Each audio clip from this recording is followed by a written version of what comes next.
Hi friends, welcome back to my channel smiley Vijaya. ఈరోజు నేను చేయబోతున్న రెసిపీ పాకం గారెలు. ఇవి నేను అమ్మవారికి నివేదన చేయడానికి చేస్తున్నానండి. చాలా సాఫ్ట్గా జ్యూసీగా ఎలా చేసుకోవాలో చూద్దాం. 1 కప్పు మినపగుళ్ళు తీసుకుని 2 అవర్స్ నానబెట్టుకోవాలి. నానబెట్టిన తర్వాత శుభ్రంగా కడిగి రెగ్యులర్గా మినప్పిండి ఎలా గ్రైండ్ చేసుకుంటామో గారెల కోసం అలానే గ్రైండ్ చేసుకోవాలి. గ్రైండ్ చేసేటప్పుడే సాల్ట్ను కూడా యాడ్ చేసుకోవాలి.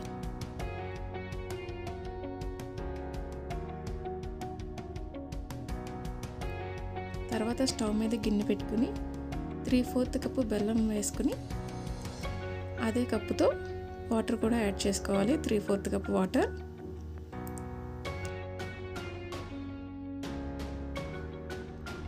వాటర్ వేసుకుని బాగా కరిగేంత వరకు కలుపుతూ ఉండాలి.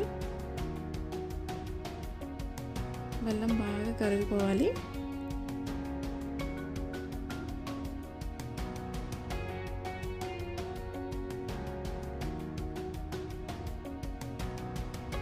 ఈ విధంగా బాయిల్ అయ్యేంత వరకు కలుపుకుంటూ ఉండాలి.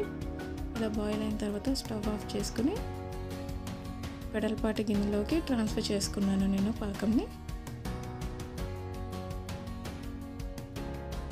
దాంట్లో 1/2 టీ స్పూన్ యాలకుల పొడి వేసి కలుపుకుంటున్నాను. ఇప్పుడు వేరే స్టవ్ మీద కడాయి పెట్టుకుని డీప్ ఫ్రైకి ఆయిల్ వేసుకోవాలి.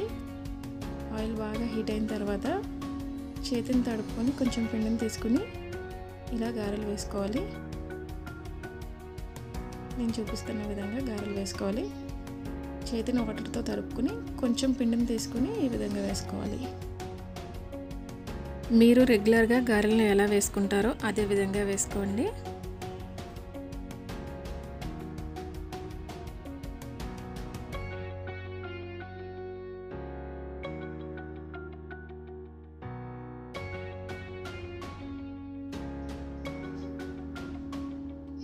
పిండిని మనం గ్రైండ్ చేసుకున్నప్పుడే సాల్ట్ యాడ్ చేసుకోవాలండి. గ్రైండ్ చేసిన తర్వాత సాల్ట్ యాడ్ చేస్తే పిండి చాలా పలుచగా అయిపోతుంది. అందువల్ల గ్రైండ్ చేసుకున్నప్పుడే సాల్ట్ యాడ్ చేసుకోవాలి.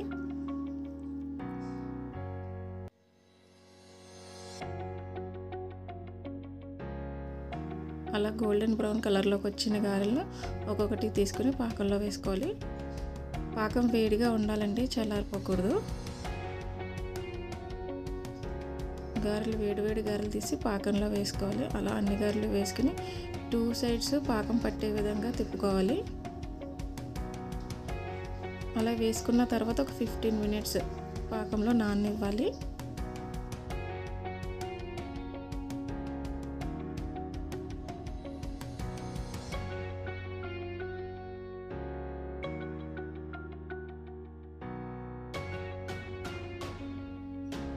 ఈ విధంగా కలుపుకోవాలి. 2 సైడ్స్ కూడా తిప్పుకుంటూ ఉండాలి.